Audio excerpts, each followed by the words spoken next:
ಬಂದ ತಕ್ಷಣ ಎಲ್ಲ ಮರ್ತೋಯ್ತು. ಒಂದಷ್ಟು ಕುತ್ಕೊಂಡು ಡೈರೆಕ್ಟರ್ ಕೇಳಿದೆ, ಸರ್ ನಾವು ಏನೇನು ಮಾಡಿದ್ವಿ ಎಲ್ಲಿ ಮಾಡಿದ್ವಿ ಅಂತ. ಅದೊಂದು ಶ್ರೀಕಾಲ ಆಗುತ್ತೆ. ಆಮೇಲೆ ಆ ಫೋಟೋಸ್ ತೆಗೆದು ನೋಡ್ಕೊತೀನಿ ನಾನು, ಆಗ ಒಂದಷ್ಟು ನೆನಪಾಗುತ್ತೆ. ಆಮೇಲೆ ಅದು ಪಾತ್ರದ ಹೆಸರು, ಇದರಲ್ಲಿ ಜಿರ್ಜಿಂಬೆ ಅಂತ ಒಂದು ಪಾತ್ರದ ಹೆಸರು, ಪ್ರೀತಮ್, ಕಿಶೋರ್, ಹಿಂಗೆಲ್ಲ ನನಗೂ ಆಸೆ, ಯಾರಿಗೂ ಆಸೆ ಇರಲ್ಲ ಅಲ್ವಾ? ಡಾಕ್ಟರ್ ಆಗೋಕ್ಕೆ ಯಾವ ಮಕ್ಳಿಗೆ ಆಸೆ ಇರಲ್ಲ. ಸ್ಕೂಲಲ್ಲಿ ಕೇಳಿ ನೀವು ಚಿಕ್ಕದಲ್ಲಿ ಏನಾಯ್ತು ಅಂತ, ಡಾಕ್ಟ್ರು ಇಂಜಿನಿಯರೇ ಅನ್ನುತ್ತೆ, ಬೇರೆ ಏನಾದ್ರು ಹೇಳ್ತಾವ ಮಕ್ಕಳು. ಹಂಗೆ ಎಲ್ಲರಿಗೂ ಅದೇ ಆಸೆ ಇರುತ್ತೆ, ಎಲ್ಲರಿಗೂ ಆಗಬೇಕಲ್ಲ. ನನಗೆ ತುಂಬ ಅಣ್ಣನ ಸ್ಥಾನದಲ್ಲಿ ನಿಂತು ಒಂದಷ್ಟು ಜನ ನಾನು ಗೈಡ್ ಮಾಡಿದ್ದಾರೆ. ಮುನಿಯಣ್ಣ ಆಗ್ಬೋದು, ಪೆಟ್ರೋಲ್ ಪ್ರಸನ್ನ ಅವ್ರು ಆಗ್ಬೋದು, ಆಮೇಲೆ ನಮ್ಮ ಕೋತಿ ತಿಮ್ಮ ಪಾತ್ರ ಮಾಡಿದ್ರಲ್ಲ ನಮ್ಮ ಜಯಣ್ಣ ಆಗ್ಬೋದು, ಈ ಥರದವರೆಲ್ಲ ಸ್ವಂತ ಅಣ್ದಿರ್ ಥರ ನಿಂತು ನನಗೆ ಗೈಡ್ ಮಾಡಿದ್ದಾರೆ. ಯಾಕಂದ್ರೆ ನಂಗೆ ನಿಂತ್ಕೊಳ್ಳೋಕ್ಕೂ ಬರ್ತಿರಲಿಲ್ಲ, ಅಂದರೆ ಲೈಟು ಕ್ಯಾಮ್ ಏನು ಅಂತಲೇ ಗೊತ್ತಿಲ್ಲ. ಸುದ್ದಿ ಮನೆ ಎಲ್ಲ ವೀಕ್ಷಕರಿಗೆ ನಮಸ್ಕಾರ, ನಾನು ನಿಮ್ಮ ರವಿ ಸಾಸ್ನೂರ್. ಸಿನಿಮಾಗಳು ಸುದ್ದಿ ಆಗಬೇಕು ಅಂತಂದರೆ ಸಿನಿಮಾದ ಕಾಂಟೆಂಟ್ ಮಾತಾಡಬೇಕು, ಸಿನಿಮಾದ ಡೈರೆಕ್ಟರ್ ಯಾರು ಅಂತ ಗೊತ್ತಾಗಬೇಕು, ಜೊತೆಗೆ ಸಿನಿಮಾದಲ್ಲಿ ಆ್ಯಕ್ಟ್ ಮಾಡಿರೋಂತಹ ಕಲಾವಿದರು ಕೂಡ ಮ್ಯಾಟ್ರ್ ಆಗ್ತಾರೆ. ಈ ಸಿನಿಮಾದಲ್ಲಿ ಅಂದರೆ ಓಂ ಶಿವಂ ಸಿನಿಮಾದಲ್ಲಿ ನಮ್ಮ ಕನ್ನಡದ ಪ್ರತಿಭಾವಂತ ನಟ, ನಮ್ಮ ಆತ್ಮೀಯರು ಕಾಕ್ರೋಚ್ ಸುದ್ದಿ ಇದ್ದಾರೆ. Sir, thank you so much. ಕಾರ್ಯಕ್ರಮ ಸ್ವಾಗತ. Thank you. ಲಾಸ್ಟ್ ಟೈಮ್ ನಿಮ್ಮನ್ನು ಅಂದರೆ ಒಂದು ಇಂಟರ್ವ್ಯೂ ಮಾಡಿದಾಗ ಎಷ್ಟು ಫಿಲಮ್ ಇದ್ದಾವೆ ನಿಮ್ಮ ಕಡೆ ಅಂದಾಗ ಒಂದು ಉದ್ದ ಲಿಸ್ಟ್ ಹೇಳಿದ್ರಿ. ಆ ಲಿಸ್ಟಲ್ಲಿ ಇದು ಎಷ್ಟನೇ ಅಂತ ನನಗಂತೂ ಕನ್ಫ್ಯೂಸ್ ಆಗಿದೆ. ಈ ಬ್ಯುಸಿ ಸ್ಕೆಡ್ಯೂಲ್, ನಂಬರ್ ಆಫ್ ಕೌಂಟ್ಗಳು, ಇದನ್ನು ಮುಂಚೆಯಿಂದ ನೀವು ಕನ್ಸಿಡರ್ ಮಾಡಿಲ್ಲ, ಕನ್ಸಿಡರ್ ಮಾಡಬೇಕಾ ಮಾಡಬಾರ್ದಂತ? ಇಲ್ಲ ಅಂದರೆ ಇಲ್ಲ ಸರ್, ಹಂಗೇನಿಲ್ಲ. ನಾನು ಕೆಲಸ ಮಾಡ್ತಿರ್ತೀನಿ, ಅದು ಟೈಮಿಂಗ್ ನೀಟಾಗಿ ನೋಡಿಕೊಂಡು ನಾನು ಯಾರು ಡೇಟ್ ಕೊಟ್ಟಿದ್ದೀನಿ ಅದನ್ನು ಮ್ಯಾನೇಜ್ ಮಾಡ್ಕೊಂಡು ಕೆಲಸ ಮಾಡ್ತೀನಿ. ಈಗ ಆಲ್ಮೋಸ್ಟ್ ಮಾಡಿದ್ದೇವೆ, ಅದೆಲ್ಲ ಮುಗಿದಿದ್ದಾವೆ, ಎಲ್ಲ ಸಿನಿಮಾಗಳು ಮುಗಿದಿದೆ. ಈಗೆಲ್ಲ ಒಂದರಿಂದ ಒಂದು ರಿಲೀಸ್ಗಿದೆ. ಈಗ ಈ ಒಂದು ತಿಂಗಳಲ್ಲಿ ಇನ್ನೊಂದು 3 ರಿಲೀಸ್ ಇದೆ. ನಿನ್ನೆ ಒಂದು 8 ರಿಲೀಸ್ ಆಗಿದೆ. ಸೊ ಓಂ ಶಿವಮು, ಸೂರ್ಯಣ್ಣ, ಹಿಂಗೆ ಕಸ್ಟಡಿ, ಈ ಥರದ್ದು ಒಂದು 4 ರಿಲೀಸ್ಗಿದೆ. ಒಂದಷ್ಟು ಕೆಲಸ ಮಾಡ್ತಿದ್ದೀನಿ. ಓಕೆ, ಅಂದರೆ ಯೂಶಲಿ ಒಬ್ಬ ಸ್ಟಾರ್ ನಟನ ಸಿನಿಮಾ 1 ತಿಂಗಳ ನಂತರದಲ್ಲಿ 2 ಸಿನಿಮಾ ರಿಲೀಸ್ ಆಗಿದ್ದು ಉಂಟು. ಬಟ್ ಸಾಮಾನ್ಯವಾಗಿ ಸುದ್ದಿ ಅಂತಹ ಒಂದಷ್ಟು ಜನ ಕಲಾವಿದರ ಸಿನಿಮಾಗಳು ತಿಂಗಳಲ್ಲಿ 4-5 ಬಿಡುಗಡೆ ಆಗ್ತಿದ್ದಾವೆ. ಪ್ರಮೋಷನ್ ಅಂತ ಬಂದಾಗ ಪಾತ್ರಗಳು ಕನೆಕ್ಟ್ ಆಗ್ತಾವ ಅಥವಾ ಇದನ್ನ ನೋಡಿದ ಮೇಲೆ ಗೊತ್ತಾಗತ್ತಾ ಈ ಥರ ಮಾಡಿದ್ದೆ ಅಂತ? ಇಲ್ಲ ಸರ್, ನಂಗೆ ಮರ್ತೋಗುತ್ತೆ ಎಲ್ಲವೂ. ಅದೇ ನಾನು ಬೆಳಗ್ಗೆ ಫಸ್ಟ್ ಬಂದ ತಕ್ಷಣ ಎಲ್ಲ ಮರ್ತೋಯ್ತು. ಒಂದಷ್ಟು ಕುತ್ಕೊಂಡು ಡೈರೆಕ್ಟರ್ ಕೇಳಿದೆ, ಸರ್ ನಾವು ಏನೇನು ಮಾಡಿದ್ವಿ ಎಲ್ಲಿ ಮಾಡಿದ್ವಿ ಅಂತ. ಅದೊಂದು ಶ್ರೀಕಾಲ ಆಗುತ್ತೆ. ಆಮೇಲೆ ಆ ಫೋಟೋಸ್ ತೆಗೆದು ನೋಡ್ಕೊತೀನಿ ನಾನು, ಆಗ ಒಂದಷ್ಟು ನೆನಪಾಗುತ್ತೆ. ಆಮೇಲೆ ಅದು ಪಾತ್ರದ ಹೆಸರು, ಇದರಲ್ಲಿ ಜಿರ್ಜಿಂಬೆ ಅಂತ ಒಂದು ಪಾತ್ರದ ಹೆಸರು. ಸೊ ಒಂದಷ್ಟು ಕೇಳ್ಕೊತೀನಿ, ಮತ್ತೆ ಇನ್ನೊಂದಷ್ಟು ನೆನಪಾಗುತ್ತೆ. ಯೂಶಲಿ ಸಿನಿಮಾದಲ್ಲಿ ಅಂದರೆ ಆ ಪಾತ್ರಕ್ಕೆ ಹೆಸರು ಕೊಡೋದೇ ಒಂದು ವಿಚಿತ್ರ. ಅದು ನೀವು ಅದೃಷ್ಟವಂತರ ಅಥವಾ ಅಂದರೆ ನಿಮ್ಮ ಪಾತ್ರದ ಹೆಸರೇ ಒಂಥರ ವಿಚಿತ್ರವಾಗಿರುತ್ತೆ? ಹ್ಞೂ ಸರ್, ಅದೇ ನಾನು ಹೇಳ್ತಿದ್ದೆ. ನನಗೆ ಪ್ರತೀಕ್, ಪ್ರೀತಮ್, ಕಿಶೋರ್, ಹಿಂಗೆಲ್ಲ ನನಗೂ ಆಸೆ, ಯಾರಿಗೂ ಆಸೆ ಇರಲ್ಲ ಅಲ್ವಾ? ಡಾಕ್ಟರ್ ಆಗೋಕ್ಕೆ ಯಾವ ಮಕ್ಳಿಗೆ ಆಸೆ ಇರಲ್ಲ. ಸ್ಕೂಲಲ್ಲಿ ಕೇಳಿ ನೀವು ಚಿಕ್ಕದಲ್ಲಿ ಏನಾಯ್ತು ಅಂತ, ಡಾಕ್ಟ್ರು ಇಂಜಿನಿಯರೇ ಅನ್ನುತ್ತೆ, ಬೇರೆ ಏನಾದ್ರು ಹೇಳ್ತಾವ ಮಕ್ಕಳು. ಹಂಗೆ ಎಲ್ಲರಿಗೂ ಅದೇ ಆಸೆ ಇರುತ್ತೆ, ಎಲ್ಲರಿಗೂ ಆಗಬೇಕಲ್ಲ. ಸೊ ನನಗೂ ಆ ಥರದ ಆಸೆ ಇದೆ, ಯಾರು ಇಡ್ತಾ ಇಲ್ಲ. ಮಿಸ್ಟರ್ ಪ್ರತೀಕ್, ಮಿಸ್ಟರ್ ಪ್ರೀತಮ್, ಈ ಥರದ್ದೆಲ್ಲ ನನಗೂ ಆಸೆ ಇದೆ. ಅಲ್ಲ, ಅದನ್ನೆಲ್ಲ ಇಟ್ಟರೆ ನಿಮ್ದು ಪಾತ್ರ ಹೆಂಗಿರುತ್ತೆ ಅಂತ ನಾನು ಇಮ್ಯಾಜಿನ್ ಮಾಡ್ತಾ ಇದ್ದೀನಿ. ಅಲ್ಲ, ಅದು ಹಂಗಾಗಿ ನೋಡೋಣ ಆ ದಿನಗಳು ಬಂದಾಗ. ಓಕೆ, ಇದ್ರ ಪ್ರೀವಿಯಸ್ ಅಂದರೆ ಮಾದೇವ ಕೂಡ ಚೆನ್ನಾಗಿ ಬ್ಯೂಟಿಫುಲ್ ಜರ್ನಿ. ಹೌದು ಸರ್. ಕನ್ನಡದ ಬಹುತೇಕ ದೊಡ್ಡ ಕಲಾವಿದರು ಅಂದರೆ ಸ್ಪೆಷಲಿ ಎಲ್ಲರ ಪಾತ್ರನ ಹೊಗಳಿದ್ದಕ್ಕಿಂತಲೂ ನಿಮ್ಮದು ತುಂಬ ಏನೋ ಸೈಂಟಿಫಿಕ್ ಆಗಿ ನೋಡಿದ್ರು. ಗುರು ಇಷ್ಟು ಚೆನ್ನಾಗಿ ಸಾಫ್ಟ್ ಮಾಡಿ ಮೋಲ್ಡ್ ಆಗಿ ರಾಕ್ಷಸ ಆಗ್ತಾನೆ. ಹೌದು, ಅದು ನಂಗೆ ತುಂಬ ವರ್ಕ್ ಆಯಿತು ಸರ್. ಅದು ಎಮೋಷ್ನಲ್ ಅದೊಂದು ಏನು ಪರ್ಟಿಕ್ಯುಲರ್ ಸೀನ್ ಇದೆ, ಅದು ಇಂಡಸ್ಟ್ರಿಯಲ್ಲಿ ತುಂಬ ಜನಕ್ಕೆ ನನ್ನ ಅಂದರೆ ಈ ಥರದ್ದು ಮಾಡಬಲ್ಲ ಸುದ್ದಿ ಅನ್ನೋ ಥರದ್ದೊಂದು ಗಮನ ಸೆಳೀತದು. ನಂಗೆ ತುಂಬ ಒಳ್ಳೆಯ ಹೆಸರು ತಂದು ಕೊಟ್ಟಿದೆ ಸರ್ ಆ ಸಿನಿಮಾ. ಜೊತೆಗೆ ಈಗ ಬಹಳಷ್ಟು ಜನ ಹೊಸಬ್ರು ಅಂತ ಬಂದಾಗ, ಅದು ಈ ಸಿನಿಮಾದ ನಾಯಕ ನಟನ ಸೇರಿ ಹೇಳ್ತೀನಿ, ನೀವು ನೆನೆಸ್ಕೋತೀರಾ ಫಸ್ಟ್ ಸಿನಿಮಾ ನಾನು ಮಾಡಿದಾಗ ನನಗೆ ಹೇಗೆ ಸಪೋರ್ಟ್ ಮಾಡಿದ್ರು, ಹೇಗೆ ಇಂಡಸ್ಟ್ರಿ ಗ್ರೋ ಅಪ್ ಮಾಡುತ್ತೆ ಅಂತ. ಈ ಥರದ ಪ್ರಯತ್ನಗಳಾದಾಗ ನಿಮ್ಮಂತೂ ಹೇಗೆ ನಿಂತ್ಕೋತಿರೋ ಜೊತೆಗೆಲ್ಲ? ಇಲ್ಲ ಸರ್, ನಾನು ಯಾವಾಗಲೂ ಅದಕ್ಕೆ ಬರೋರ್ಗೆ ಹೇಳ್ತೀನಿ. ನನಗೆ ನಾನು ಮೊದಲು ಬಂದಾಗ ಆ ಥರದ್ದು ನಾನು ಏನು ಹೆಸರೇ ಹೇಳ್ತೀನಿ, ಅದೇನು ತೊಂದರೆ ಇಲ್ಲ. ನನಗೆ ತುಂಬ ಅಣ್ಣನ ಸ್ಥಾನದಲ್ಲಿ ನಿಂತು ಒಂದಷ್ಟು ಜನ ನಾನು ಗೈಡ್ ಮಾಡಿದ್ದಾರೆ. ಮುನಿಯಣ್ಣ ಆಗ್ಬೋದು, ಪೆಟ್ರೋಲ್ ಪ್ರಸನ್ನ ಅವ್ರು ಆಗ್ಬೋದು, ಆಮೇಲೆ ನಮ್ಮ ಕೋತಿ ತಿಮ್ಮ ಪಾತ್ರ ಮಾಡಿದ್ರಲ್ಲ ನಮ್ಮ ಜಯಣ್ಣ ಆಗ್ಬೋದು, ಈ ಥರದವರೆಲ್ಲ ಸ್ವಂತ ಅಣ್ದಿರ್ ಥರ ನಿಂತು ನನಗೆ ಗೈಡ್ ಮಾಡಿದ್ದಾರೆ. ಯಾಕಂದ್ರೆ ನಂಗೆ ನಿಂತ್ಕೊಳ್ಳೋಕ್ಕೂ ಬರ್ತಿರಲಿಲ್ಲ, ಅಂದರೆ ಲೈಟು ಕ್ಯಾಮ್ ಏನು ಅಂತಲೇ ಗೊತ್ತಿಲ್ಲ. ಈ ರೇಂಜಿಗೆ ಗೈಡ್ ಮಾಡಿದ್ದಾರೆ ನನಗೆ ಒಂದಷ್ಟು ಜನ. ಅವ್ರನ್ನೆಲ್ಲ ನಾನು ಯಾವತ್ತೂ ಮರೆಯಲ್ಲ. ಸೊ ನನಗೆ ಅದು ಅವಾಗ ಅನ್ಸೋದಾಗ ನಮ್ಮ ಜೊತೆ ಕೆರೆದಾಗ ನಡ್ಕೊಂಡವ್ರು ಇದ್ದಾರೆ. ಆ ಹೆಸರು ಬೇಡ, ಈಗ ಇದ್ದಾರೆ ತುಂಬ, ಅಂದರೆ ಯಾಕೆ ಬಂದೆ ನಾನು ಇಲ್ಲಿಗೆ ನೋಯಿಸೋ ಅಷ್ಟು ಮಾಡಿದವರು ಇದ್ದಾರೆ. ಬೇಡ ಹೆಸರುಗಳು ಬೇಡ. ನಾನು ಯಾವಾಗಲೂ ಅದನ್ನ ಮನಸ್ಸಲ್ಲಿ ಅನ್ಕೊತಿದ್ದೆ. ನಾನು ಒಂದಿನ ಇಲ್ಲಿ ಕೆಲಸಗಳು ಮಾಡಿದ್ರೆ ಒಂದು ಮಟ್ಟಕ್ಕೆ ಆದರೆ ನನ್ನ ಜೂನಿಯರ್ಸ್ಗೆ ಯಾವಾಗಲೂ ನಾನು ಏನು ಹೇಳಿದ್ನಲ್ಲ, ಈ ಒಳ್ಳೆಯವ್ರ ಹೆಸರುಗಳು ಸಾಲಲ್ಲಿ ಈ ಥರ ಸಾಲಲ್ಲಿ ನಿಂತ್ಕೊಬೇಕು. ಅವ್ನ ಲೈಫಲ್ಲಿ ಯಾವತ್ತೋ ಇಂಥವ್ರ ಜೊತೆ ಹಿಂಗೆ ಮಾಡಿದ್ರಲ್ಲ ನಮಗೆ ಅನ್ನೋ ಥರದ್ದು ಒಂದು ನನ್ನ ಜೀವನದಲ್ಲಿ ಅದು ಆಗಬಾರ್ದು ಅನ್ನೋದು ಯಾವಾಗೂ ಇದೆ. ನೀವು ಯಾರನ್ನಾದ್ರೂ ನನ್ನ ಜೂನಿಯರ್ಸ್ನ ಕೇಳಿ ನೋಡಿ, ಅವ್ರು ಹೇಳ್ತಾರೆ ನನಗೆ. ನನಗೆ ಅದು 2 ಅನುಭವ ಇರೋದ್ರಿಂದ ನಾನು ಇವ್ರುಗಳ ಸಾಲಲ್ಲಿ ನಿಂತ್ಕೋಬೇಕು, ಗೈಡ್ ಮಾಡಬೇಕು, ಅದು ಹಂಗೇನೋ ಮಾಡಬೇಕು. ಪಾಪ ಅವ್ನು ಏನೋ ಮೊದಲೇ ಎದುರಿರ್ತಾನೆ, ನೀವು ಅದಕ್ಕೊಂಚೂರು ಇಲ್ಲ ಚೆನ್ನ ಅಂತಾಗ ಅದೇನೋ ಒಂದು ಆಗುತ್ತೆ. ಅದು ಬಿಟ್ಟು ಏಕ್ದಮ್ ಇನ್ನೇನೋ ಅಂದಾಗ ಅವನು ಅದು 25% ಡ್ರಾಪ್ ಆಗ್ಬಿಡುತ್ತೆ. ಈಗಲೂ ನಾವು ಈಗ ದೊಡ್ಡವ್ರ ಜೊತೆ ಮಾಡುವಾಗ ಅದು ಹಂಗೆ ಇದೆ ಸುದೇ. ಹಿಂಗೆ ಏನು ಎಲ್ಲರೂ ಏನೂ ಕಲ್ತಿಲ್ಲ, ಯಾರೂ ಕಲ್ತಿಲ್ಲ ಪೂರ್ತಿ. ಅದರಲ್ಲೂ ಒಂದೇನೋ ಇರುತ್ತಲ್ಲ ಅದು ಬೇಕು ಸರ್, ಅದು ಎಲ್ಲರೂ ಅದು ಬೇಕು, ಆ ಪೋಷಣೆ ಬೇಕು ಪಾಪ ಅವ್ರಿಗೆ. ನನಗೆ ಈ ಸಿನಿಮಾದ ಬಗ್ಗೆ ಮಾತಾಡೋಕ್ಕಿಂತ ಮುಂಚೆ ನನಗೆ ಇಲ್ಲಿ ಎರಡು ಬಿಗ್ ಸೂಪರ್ ಸ್ಟಾರ್ ನಿಮ್ಮ ಕಣ್ಮುಂದೆ ಬರಲೇಬೇಕು. ಓಂ ಶಿವಮ್ ಅಂದಾಗ ಓಂ ಅಂದಾಗ ಶಿವಣ್ಣ, ಶಿವಮ್ ಅಂದಾಗ ಉಪ್ಪಿಸೋರು. ಹಾಂ ಸರ್, ಇಬ್ಬರು ನೀವು ಇಬ್ರು ಆರಾಧ್ಯ ದೇವ್ರ ಥರನೇ ನಾನು ಭಾಳ ತುಂಬ ಆಗಿದೆ ಅಲ್ಲಿ. ಹೌದು, ಅವರಿಬ್ಬರು ನನ್ನ ಜೀವನದಲ್ಲಿ ತುಂಬ ಪ್ರಮುಖ ಪಾತ್ರ ವಹಿಸಿದ್ದಾರೆ. ಅನ್ನೋದನ್ನ ನೀವು ಹೇಗೆ ಡಿಫೈನ್ ಮಾಡ್ತೀರಿ, ಟೈಟಲ್ನ ಮತ್ತು ನಿಮ್ಮ ಫೇವ್ರೇಟ್ ನಟರನ್ನ? ಸರ್ ಇವಾಗ ಅದೇ ನಾನು ಹೇಳಿದಲ್ಲ, ಶಿವಣ್ಣ ಅವರ ಅವತ್ತು ಏನಾದರೂ ಟಗರುಲಿ ಹುಡುಗರು ಯಾಕಮ್ಮ ಇವ್ರು ಯಾರಮ್ಮ ಅಂದಿದ್ರೆ ಇಲ್ಲ. ಆಮೇಲೆ ನಾನು ಏನು ಇದಿದೆ ಈಗ ಸುದಿ ಏನು ಹಿಂಗೆ ಕಾಣ್ತಾನೆ ಹಿಂಗೆ ಅನ್ಸೋದು, ನನ್ನನ್ನು ನಂಗೆ ಬದಲಾಯಿಸ್ಕೊಂಡಿದ್ದೆ. ನಾನು ಉಪೇಂದ್ರ ಸಿನಿಮಾ ನೋಡಿ, ಉಪೇಂದ್ರ ಸಿನಿಮಾ ನೋಡಿ ನಾನು ಇಲ್ಲಿ ಏನಿಲ್ಲ ಉಪೇಂದ್ರ ಫ್ಯಾನ್ ಅಷ್ಟೇ. ನನಗೆ ಯಾರಾದರೂ ರೋಡಲ್ಲಿ ಉಪೇಂದ್ರ ಥರ ಅವರೇ ಅಥವಾ ಉಪಿ ಅಂತ ಕರೆದ್ಬಿಟ್ರೆ ಅವತ್ತೆಲ್ಲ ಒಂಥರ ಏನೋ ಒಳಗಡೆ ಆ ಹುಚ್ಚು ಇಲ್ಲಿವರೆಗೂ ಕರ್ಕೊಬಂದಿದೆ. ಇಬ್ಬರು ತುಂಬ ಇಂಪಾರ್ಟೆಂಟ್. ಯೂಶಲಿ ಒಂದು ಸಿನಿಮಾಗೆ ಟೈಟ್ಲ್ ಎಷ್ಟು ಪ್ಲಸ್ ಆಗುತ್ತೆ ಅಂತ? ಫಾರ್ ಎಕ್ಸಾಂಪಲ್ ಓಂ ಶಿವಮ್ ಅಂದಾಗ ಜನರ ಪರ್ಸ್ಪೆಕ್ಟಿವ್ ಅಂದರೆ ಕತೆ ಹೇಗಿರುತ್ತೆ, ನಿಮ್ದೆಲ್ಲ ಟ್ರೈಲರ್ ನೋಡಿದ್ರು ಸಹ ಜನ ಕನೆಕ್ಟ್ ಆಗೋದಕ್ಕೆ ಬೇಕಾದಂಥ ಸರ್ ಖಂಡಿತ ಟೈಟಲ್ ಸಿಕ್ಕಾಪಟ್ಟೆ ವರ್ಕ್ ಮಾಡುತ್ತೆ ನಿಮ್ಗೆ. ಅದು ಅದರಲ್ಲೇ ಆ ಮಾಸ್ ಫೀಲ್ ಇರೋದು. ಈಗ ನೋಡಿ, ಅದು ಓಂ ಶಿವಮ್ ಅಂತ ಹೇಳೋ ಜಾಗದಲ್ಲಿ ಓಂ ಸರಸ್ವತಿ ಅಂತ ಇಡೋಕ್ಕಾಗೋದಿಲ್ಲ. ಅದೇ ಬೇರೆ ಜಾನರು, ಬೇರೆ ಕತೆ. ಅಲ್ಲಿಗೆ ಅದು ಕಥೆನೇ ಬೇರೆ ಅನ್ನೋ ಥರ ನೀವು ನೋಡಿ. ಇವಾಗ ಇದೇ ಕತೆ ಅಂದ್ಕೊಳ್ಳಿ. ಈಗ ಇಲ್ಲಿ ಓಂ ಶಿವಮ್ ಅದು ಓಂ ಗಣೇಶ ಅಂತ, ಓಂ ಗಣೇಶಾಯ ನಮಃ ಅಂತ ಇಟ್ಬಿಟ್ರೆ ಅದು ಇನ್ನೇನೋ ಬೇರೆ ಫೀಲೇ ಚೇಂಜ್ ಮಾಡಿಬಿಡುತ್ತೆ. ಶಿವ ಅಂದರೆ ಅದು ಬೇರೆ, ಅದು ರೌದ್ರ ಅದೆಲ್ಲ ಇದೆ ಅದರೊಳಗಡೆ. ಟೈಟ್ಲ್ ಇಂಪಾರ್ಟೆಂಟ್ ಸರ್, ಸಿಕ್ಕಾಪಟ್ಟೆ ಇಂಪಾರ್ಟೆಂಟ್. ಓಕೆ, ಸಿನಿಮಾದ ಪಾತ್ರನ ನಿಮ್ಮ ಡಿಫೈನ್ ಮಾಡಿದ್ದಾರೆ. ನೀವೆಷ್ಟು ಮೇಜರ್ ಪ್ಲಾಟಲ್ಲಿ ಇದ್ದೀರಾ ಅಂತ ಈ ಸಿನಿಮಾದಲ್ಲಿ? ಇದರಲ್ಲಿ ತುಂಬ ದೊಡ್ಡ ಪಾತ್ರ ಮಾಡಿದ್ದೀನಿ ಸರ್. ತುಂಬ ಒಂದು ಮೇಜರ್ ಕ್ಯಾರೆಕ್ಟರ್ ಮಾಡಿದ್ದೀನಿ. ಡೈರೆಕ್ಟರ್ ಹೇಳಿದ್ರೆ ನಾನು ಕೆಲಸ ಮಾಡಿದ್ದೀನಿ. ಖುಷಿಯಾಗಿದೆ, ಇದು ನೋಡಿದಾಗೆಲ್ಲ ನಂಗೆ ಖುಷಿ ಆಗುತ್ತೆ, ಆ ದಿನ ನೆನಪಾಗುತ್ತೆ. ನೋಡೋಣ ಸರ್ ಜನ ಹೆಂಗೆ ಹೇಳ್ತಾರೆ ಏನು ತಗೋತಾರೆ.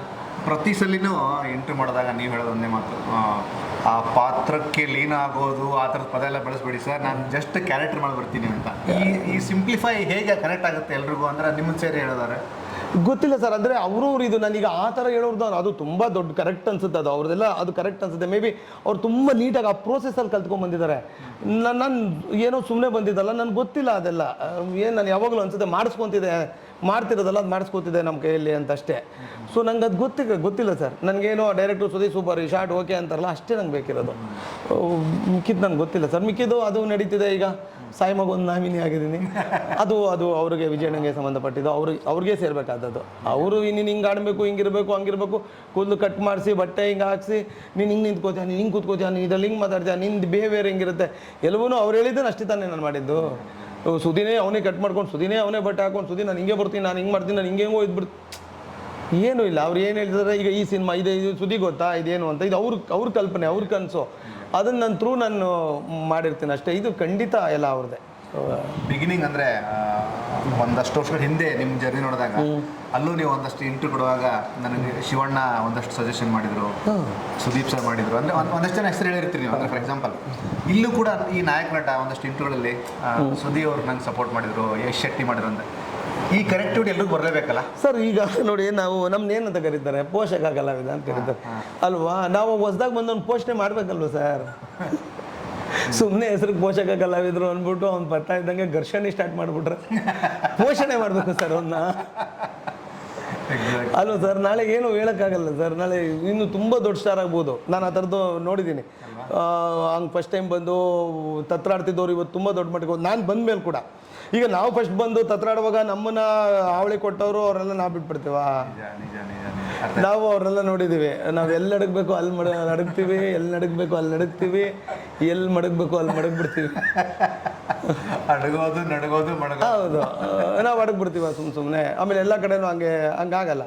ಅಡಗ ಕಡೆ ಅಡಗಬೇಕು, ನಡಗ ಕಡೆ ನಡಗಬೇಕು, ಮಡಗ ಕಡೆ ಮಡಗಬೇಕು, ಗುಡುಗ ಕಡೆ ಗುಡುಗ್ಬೇಕು. ಇಲ್ಲಾಂದ್ರೆ ಎಲ್ಲೂ ಹೌದು. ನೀವು ಅಡ್ಗ ಕಡೆ ಗುಡುಗ್ಬಿಟ್ರೆ ತಪ್ಪಾಗುತ್ತೆ, ಗುಡುಗ ಕಡೆ ನಡಗ್ಬಿಟ್ರೆ ತಪ್ಪಾಗುತ್ತೆ. ಅಲ್ಲ ಹಂಗಲ್ಲ. ನಾನು ಇರೋದು ಹಿಂಗೆ ಕರೆಕ್ಟ್ ಅಲ್ವಾ. ನೀವು ಅಲ್ಲಿ ಗುಡುಗ್ಬೇಕಾಗಿರುತ್ತೆ, ಅಲ್ಲಿ ನಡಗ್ಬಿಟ್ರೆ ನೀವು ಏನ್ರಿ ಅಂತ ಅಲ್ಲಿ ನಡಗ್ಬೇಕಿರುತ್ತೆ. ನೀವು ಗುಡುಗ್ಬಿಟ್ರೆ ಅಲ್ಲಿ ನಡೆಯಲೇ ಅಂತ. ನಿಜ. ನನಗೆ ಪ್ರತಿ ಸಲ ಮಾತಾಡುವಾಗ ನೀವು ಧನಂಜಯ ಅವ್ರ ಬಗ್ಗೆ ಹೇಳಿದ್ದು ನನ್ನ ನೆನಪಾಗುತ್ತೆ. ಕನೆಕ್ಟ್ ಆಗಲಿ ಅಂತಂದ್ರೆ ಧನುನ್ ಈ ಸಕ್ಸಸ್ ಮಾತ್ರ ಎಲ್ಲರೂ ನೋಡ್ತಾರೆ ಸರ್, ಬಟ್ ಇದ್ರ ಹಿಂದಿನ ಪ್ರಿವಿಯಸ್ ನಾನು ಜರ್ನಿ ಮಾಡಿದ್ದೀನಿ ಅವ್ರ ಜೊತೆಗೆ. ಎಲ್ಲರದು ಅಷ್ಟೇ ಸರ್, ಎಲ್ಲರದು ಅಷ್ಟೇ. ನನ್ನ ಸೀನಿಯರ್ಸ್ ಆದರೂ ನಾವು ಕೇಳಿದ್ದೀವಿ, ಇಂಟರ್ವ್ಯೂವಲ್ಲಿ ನೋಡಿದ್ದೀವಿ, ಅವ್ರು ಹೇಳ್ಕೊಂಡಿದ್ದು ನೋಡಿದ್ದೀವಿ. ಇಲ್ಲಿ ಯಾರಿಗೂ ಹಂಗೆ ಸುಮ್ಮನೆ ರೆಡ್ ಕಾರ್ಪೆಟ್ ಹಾಕಲ್ಲ ಸರ್. ಇಲ್ಲಿ ಇದೆ ಸರ್. ಎಲ್ಲಾಗಿ ಹೊಸಬ್ರು ಅಂತ ಬಂದಾಗ ಆ ಸಿನಿಮಾದಲ್ಲಿ ಮಾಡೋಂಥ ಪ್ರತಿ ಕಲಾವಿದ ನಿಮ್ಮನ್ನು ಸೇರಿ ಎಲ್ಲರೂ ಜೊತೆ ನಿಂತ್ಕೊಂಡ ಸಿನಿಮಾ ಒಂದು ರೇಂಜಿಗೆ ಹೋಗುತ್ತೆ. ಹೋಗೋದು ಸಹಾಯ ಆಗುತ್ತೆ ಅಷ್ಟೇ ಅಲ್ಲ. ಅಂದರೆ ಅದೇ ಸರ್, ಕೆಲಸ ಮಾಡಬೇಕು, ಶ್ರದ್ಧೆಯಿಂದ ಕೆಲಸ ಮಾಡಬೇಕು. ಆಮೇಲೆ ಅದೇ ಈಗ ಸಿನಿಮಾ ಅಂತ ಬಂದರೆ ಮೊನ್ನೆನೂ ಹೇಳ್ತಿದ್ದೆ ಸರ್, ಜನಕ್ಕೆ ದೊನ್ನೆ ಬಿರಿಯಾನಿ ಕೊಡಬೇಕು, ಮೊನ್ನೆ ಬಿರಿಯಾನಿ ಕೊಡಬೇಕು. ನೀವು ಮೊನ್ನೆ ಬಿರಿಯಾನಿ ತಿಂತೀರಾ, ಅದೇ ಬಿಸಿ ಬಿಸಿ ದೊನ್ನೆ ಬಿರಿಯಾನಿ ಕೊಟ್ಟರೆ ತಿಂತೀರಾ. ನಾವು ಕರೆಕ್ಟಾಗಿ ಅಡುಗೆ ಮಾಡಿ ಬಡಿಸ್ಬೇಕು. ನೀವು ದೊನ್ನೆ ಬಿರಿಯಾನಿ ಕೊಡಿ, ನಿನ್ನೆ ಮೊನ್ನೆ ಬಿರಿಯಾನಿ ಕೊಟ್ಟರೆ ಯಾರು ತಿಂತಾರೆ? ನಿನ್ನೆ ಮೊನ್ನೆ ಬಿರಿಯಾನಿ ದೊನ್ನೆ ಬಿರಿಯಾನಿ ಆಗುತ್ತೆ ಅಲ್ವಾ? ಅದು ದುಡ್ಡು ಕೊಟ್ಟು ಬಿಡೋನಿಗೆ ಹೌದು, ನೀವು ಬಿಸಿ ಬಿಸಿ ದೊನ್ನೆ ಬಿರಿಯಾನಿ ಕೊಡು, ಅದು ಬಿಟ್ಟು ಜನ ಬರ್ತೀರಾ ಹಂಗೆ ಹಿಂಗೆ ಆಗುತ್ತೆ ಸರ್, ಅಲ್ವಾ ಸರ್? ನಾವು ಅಡುಗೆ ಕರೆಕ್ಟಾಗಿ ಮಾಡಬೇಕು, ಅಭ್ಯರ್ಥಿ ಜನ ತಿಂತಾರೆ. ಸೊ ನೀವು ಬಿಸಿ ಬಿಸಿ ದೊನ್ನೆ ಬಿರಿಯಾನಿ ಕೊಡು, ನಿನ್ನೆ ಮೊನ್ನೆ ಬಿರಿಯಾನಿ ನಿನ್ನೆ ಮೊನ್ನೆ ನಾನು ಹಂಗಂತ ನಾವೇನೋ ಅದ್ಭುತ ಮಾಡಿದ್ವಿ ಅಂತಲ್ಲ, ಗೊತ್ತಿಲ್ಲ, ಪ್ರತಿ ಸತಿ ಅದೇ ಪ್ರಯತ್ನ ಮಾಡೋದು. ಬಟ್ ಅದು ಚೆನ್ನಾಗಿರೋದು ಕೊಟ್ಟರೆ, ಈಗ ನೋಡಿ ಸರ್, ಸೂಸೋ ಆಗ್ಬೋದು, ಮಾದೇವ ಆಗ್ಬೋದು, ಎಕ್ಕ ಆಗ್ಬೋದು, ಜೂನಿಯರ್ ಆಗ್ಬೋದು, ಎಲ್ಲ ಸಖತ್ತಾಗಿ ಹೋಗ್ತಿದೆಯಲ್ಲ ಸರ್, ಚೆನ್ನಾಗಿ ಆಗ್ತಿದೆ.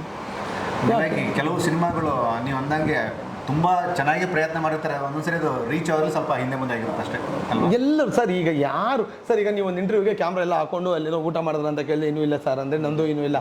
ಇವೆಲ್ಲ ಏನಕ್ಕೆ ಮಾಡ್ತೀವಿ ಹೇಳಿ? ಇದು ಚೆನ್ನಾಗಾಗಬೇಕು ಅಂತಲೇ ಮಾಡೋದು, ಎಲ್ಲರೂ ಚೆನ್ನಾಗಾಗಬೇಕು ಅಂದ್ಕೊಂಡೇ ಮಾಡೋದು. ಬೆಳಗ್ಗೆ ಒಂದು ನಿಂಬೆಹಣ್ಣು ಮಾರೋರು ಅವರು ಚೆನ್ನಾಗಬೇಕು ಅಂತಲೇ ಮಾಡೋದು. ಆ ನಿಂಬೆಹಣ್ಣು ಎತ್ಕೊಬಂದು ಯಾರೋ ಹೊಡೆಯೋರು ನಮ್ಮ ಅಂಗಡಿ ಚೆನ್ನಾಗಬೇಕು ಅಂತಾನೆ. ಆ ನಿಂಬೆಹಣ್ಣು ಮಾರೋನೇ ಚೆನ್ನಾಗಬೇಕು ಅಂದ್ಕೊಂಡು ನಿಂಬೆಹಣ್ಣು ಮಾಡ್ತಾನೆ. ಆ ನಿಂಬೆಹಣ್ಣು ತಂದು ನಮ್ಮ ಅಂಗಡಿ ಚೆನ್ನಾಗಬೇಕು ಅಂತ ನಿವಾಳಿಸ್ಬಿಟ್ಟು ನಾವು ಹೊಡಿತೀವಿ.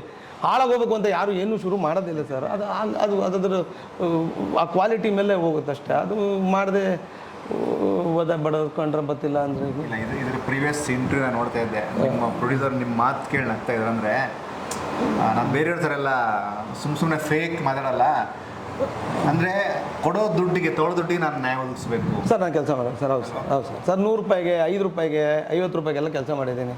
1000 ರೂಪಾಯಿ ಸಂಬಳ ತೊಗೊಳ್ಳೋ ಕೆಲಸ ಮಾಡ್ತೀನಿ. ನಾನು ತುಂಬ ಡಿಸಿಪ್ಲಿನ್ ಸರ್ ಆ ಟೈಮಲ್ಲಿ. ಅದು ಬಿಟ್ಮೇಲೆ ನಾನು ಡಿಸಿಪ್ಲಿನ್ ಆಗೆಲ್ಲ ಇರಲ್ಲ ಸರ್. ಎಲ್ಲವೂ ಹಂಗೆ ಬಿಟ್ರೆ ಬದುಕೇನು ಸರ್ ಆಯಿತು? ಹಿಂಗೆ ತಿರುಗಿ ನೋಡಿದಾಗ, ಅಥವಾ ಅಲ್ಲೋಗ್ಬಿಟ್ಟು ಕೋತಿ ಥರ ಆಡ್ತಿದ್ರು ಬದುಕಲ್ಲ. ಮನೆಗೆ ಬಂದು ಹಂಗೆ ಇರ್ತೀನಿ ನಾನು ಅದು ಯಾವುದೋ ಭಯಂಕರ ರಾಕ್ಷಸನ ಪಾತ್ರ ಮಾಡ್ತಾನೆ, ನನ್ನ ಮಗ ಬಂದು ನನಗೆ ಅಲ್ವಾ? ಸೊ ಬದುಕಲ್ಲಿ ಎಲ್ಲವೂ ಬೇಕಲ್ವ ಸರ್? ಪಾತ್ರದಲ್ಲೇ ಆ ಥರ ಮಾಡ್ತಾಯಿದ್ದೀನಿ, ಅವಾಗ ಮಾಡೋಣ. ಔಟ್ ಆಫ್ ದ ಬಾಕ್ಸ್ ಆ ಥರ ಕೋತಿತಾರಲ್ಲ, ಆ ಸೀರಿಯಸ್ನೆಸ್ ಬೇರೆ. ಅದು ಬಿಟ್ಟಾಗ ನನಗೊಂದು ಖುಷಿ ಇದೆ, ನಾನು ಹಿಂಗೆ ಬದುಕ್ತಿದ್ದೀನಿ, ನಾನು ಹಿಂಗೆ, ನನ್ನ ಕೂದಲು ಹಿಂಗೆ ಇರಬೇಕು, ನನ್ನ ಶರ್ಟ್ ಹಿಂಗೆ ಹಾಕೋದು, ಈ ಥರದ್ದು ಏನೋ ಒಂದಷ್ಟಿದೆ, ನಾನು ಹಂಗೆ ಬದುಕು.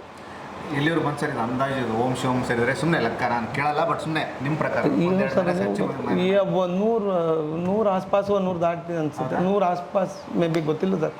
ನಾನು ಬೇರೆ ಭಾಷೆಯಿಂದ ಕರೆಗಳು ಬಂದಿಲ್ವಾ? ಇಲ್ಲ ಸರ್, ಒಂದು ತೆಲುಗು ಮಾಡ್ತಿದ್ದೀನಿ, ಒಂದು ಅರ್ಧ ಆಗಿದೆ, ಓಂ ಕಾಳಿ ಅಂತ ಒಂದು ಅರ್ಧ ಆಗಿದೆ, ಶೆಡ್ಯೂಲ್ ಬ್ರೇಕು, ಸ್ವಲ್ಪ ಲಾಂಗ್ ಬ್ರೇಕ್ ಆಯಿತು. ಓಂ ಕಾಳಿನಾ? ಓಂ ಕಾಳಿ, ಹೌದು, ಓಂ ಕಾಳಿ ಅಂತ ಒಂದು ತೆಲುಗು ಸಿನಿಮಾ ಮಾಡ್ತಿದ್ದೀನಿ. ಅದು ಕತೆ ಬೇರೆ ಥರ ಬರುತ್ತೆ, ಅಲ್ಲೆಲ್ಲೋ ಆಂಧ್ರ ಸ್ಟಾರ್ಟ್ ಆಗಿ ಅದು ಬೆಂಗಳೂರು ಟ್ರಾವೆಲ್ ಆಗುತ್ತೆ. ನಾನು ಬೆಂಗಳೂರಲ್ಲಿ ಸಿಗುವಂಥ ಒಂದೊಂದು ಆ ಪಾತ್ರದ ಆ ಥರದೇ ಒಂದು ಮಾಡ್ತೀನಿ. ಓಕೆ ಸರ್, ಅಂದರೆ ಈ ಸಿನಿಮಾದ ಒಂದಷ್ಟು ಪ್ಲಸ್ ಹೇಳೋದಾರೆ, ಅಂದರೆ ಕತೆ ವಾಯ್ದು ನಿಮ್ಮ ಪಾತ್ರ ಮತ್ತು ಸಿನಿಮಾದ ಇಡೀ ಪ್ರೋಸೆಸ್, ನಾಯಕ ನಟ ಫಸ್ಟ್ ಟೈಮ್ ಮಾಡಿದ್ದಾರೆ. ಹಾಂ ಸರ್, ಓವರಾಲ್ ಹೇಳೋದಾರೆ ಸರ್ ಅದೇ ಹೇಳಿದಲ್ಲ, ಎಲ್ಲ ಸಿನಿಮಾಗಳು ತುಂಬ ಡಿಸಿಪ್ಲಿನ್ಡ್ ಆಗಿ, ತುಂಬ ಅದೇ ಚೆನ್ನಾಗಾಗಬೇಕು ಅಂದ್ಕೊಂಡೇ ಮಾಡಿರ್ತೀವಿ. ಎಲ್ಲವೂ ನಾವು ಯೋಚನೆ ಮಾಡಿದಾಗ ನಾವೇನೋ ಹೊಸ ಯೋಚನೆ ಮಾಡಿದ್ದೀವಿ. ಆ ಥರದ್ದು ಈಗ ನಾನೇನೋ ಹೊಸ ಯೋಚನೆ ಮಾಡಿ ನಾನು ತಾಡಿರ್ತೆ, ಅದೆಲ್ಲೋ 2 ವರ್ಷದಿಂದ ನಡೆದ್ಬಿಟ್ಟಿದ್ರೆ ಯಾರೋ ಒಬ್ಬ ಗುರು ಇಲ್ಲಿ ನಡೆದಿತ್ತು ಅಂತ, ಎಷ್ಟೋ ಆ ಥರದ್ದು ಆಗಿದೆ. ಬಟ್ ಪ್ರಯತ್ನ ಬಿಡಬಾರ್ದು, ತುಂಬ ಡಿಸಿಪ್ಲಿನ್ಡ್ ಆಗಿ, ತುಂಬ ನೀಟಾಗಿ, ತುಂಬ ಇಷ್ಟ ಕಷ್ಟ ಅದೆಲ್ಲದರಲ್ಲೂ ಇದ್ದಿದೆ. ಅದು ಯಾವಾಗಲೂ ರೆಗ್ಯುಲರ್ ಇಷ್ಟಪಟ್ಟು ಕಷ್ಟಪಟ್ಟು ಅಂತ ಅದಂಗಾಗುತ್ತೆ. ಕೆಲಸ ಮಾಡಿದ್ವಿ ಸರ್, ನೋಡೋಣ ಜನ ಹೆಂಗೆ ತಗೋತಾರೆ. ಜನ ಅಲ್ಟಿಮೇಟ್ಲಿ ಜನ. ಇಂಡಸ್ಟ್ರಿ ಈಗ ಒಂದು ಬೇರೆ ಡೈಮೆನ್ಷನ್ ಹೋಗ್ತಿದೆ. ಈಗ ಪ್ರೆಸೆಂಟ್ ಸುದ್ದಿ ಅವರು ಮಿಸ್ ಮಾಡ್ಕೊಳ್ಳೋಂಥ ವಿಷಯ ಒಂದಷ್ಟು ನಟರ ವೈಸ್ ಆಗಿದೆ. ಅಂದರೆ ಅಪ್ಪು ಸರ್ ಯಾವಾಗಲೂ ಅಪ್ಪು ಸರ್ ಮಿಸ್ ಮಾಡ್ಕೊಳ್ತೀನಿ. ಹೌದು, ಅಪ್ಪು ಸರ್ ತುಂಬ ಮಿಸ್ ಮಾಡ್ಕೊಳ್ತೀನಿ. ಏನಾದ್ರು ಒಂದು ಅಂದರೆ ಒಂದು ಸ್ಟ್ರಾಂಗ್ ವಿಷಯ ಈ ಟೈಮಲ್ಲಿ, ಅಂದರೆ ಅವ್ರ ಅಬ್ಸೆನ್ಸ್ನ ಯಾರು ಫೀಲ್ ಮಾಡಲ್ಲ, ಬಟ್ ಒಂದು ಕ್ಯಾರಿ ಮಾಡೋದಾರೆ. ಇಂಥ ಟೈಮು ಒಂದಷ್ಟು ಸಿನಿಮಾಗಳು ಆಗ್ತಾ ಇದ್ದು, ಬೇರೆ ಬೇರೆ ಸಿನಿಮಾ. ಇಲ್ಲ ಸರ್, ಅದೇ ಸರ್, ಅಪ್ಪು ಸರ್ ಇದ್ದರೆ ತುಂಬ ದೊಡ್ಡ ಮಟ್ಟದ ಕನ್ನಡ ಸಿನಿಮಾಗಳು ಆಗ್ತಿದ್ವು. ಲಾಸ್ ಮಿಸ್ ಮಾಡ್ಕೊತಿದ್ದೀವಿ ಸರ್. ನಂಗೆ ತುಂಬ ಅದನ್ನೇ ಹೇಳೋದು ಮಿಸ್ ಮಾಡ್ಕೊತೀವಿ ಅಲ್ವಾ? ಸೊ ಒಂದು ಫೈನಲ್ ನೋಟ್ ಆಡಿಯನ್ಸ್ಗೆ ಓಂ ಶಿವಂ ಬಗ್ಗೆ. ಅದೇ ತುಂಬ ಪ್ರೀತಿಯಿಂದ, ತುಂಬ ಡಿಸಿಪ್ಲಿನಾಗಿ, ತುಂಬ ಶ್ರದ್ಧೆಯಿಂದ ಕೆಲಸ ಮಾಡಿದ್ದೀವಿ. ನಿಮ್ಮ ಮುಂದೆ ತರ್ತಿದ್ದೀವಿ. ತುಂಬ ಏನೋ ಡಿಫ್ರೆಂಟಾಗಿ ಮಾಡಿದ್ವಿ, ಹಂಗೇನೋ ಮಾಡಿದ್ವಿ, ಅದೆಲ್ಲವೂ ರೆಗ್ಯುಲರ್ ಆಗುತ್ತೆ. ಒಂದು ಸಿನಿಮಾ ಮಾಡಿದ್ವಿ ತುಂಬ ಅಚ್ಚುಕಟ್ಟಾಗಿ, ಗೆಲ್ಲಿಸಿ. ಇದೊಂದು ಪಾಪ ಹೊಸ ಟೀಮ್ ಹೊಸದಾಗಿ ಬಂದಿದ್ದಾರೆ ಇವರು. ಅವರೆಲ್ಲೋ ದುಬೈಯಲ್ಲಿ ಓದ್ತಿದ್ದಿದ್ದು ಹುಡುಗ, ಅವ್ರದ್ದೇನೋ ಬೇರೆ ಬದುಕು, ಬೇರೆ ಇದು ಕನ್ನಡ ಕನಸು ಹೊತ್ಕೊಂಡು ಕನ್ನಡ ಸಿನಿಮಾನ ನಿರ್ಮಾಣ ಮಾಡೋಕ್ಕೆ ಬಂದಿದ್ದಾರೆ. ಇದ್ರಲ್ಲಿ ಗೆದ್ದರೆ ಅವರು ಇನ್ನೊಂದಷ್ಟು ಕೆಲಸಗಳು ಮಾಡ್ತಾರೆ, ಇಲ್ಲೊಂದಷ್ಟು ಕೆಲಸಗಳು ನಡೀತೆ. ಸೊ ಪ್ಲೀಸ್ ಚೆನ್ನಾಗಿದ್ದರೆ, ಚೆನ್ನಾಗಿ ಮಾಡಿದ್ದೀವಿ ಅನ್ಸಿದ್ರೆ ಪ್ರೋತ್ಸಾಹಿಸಿ.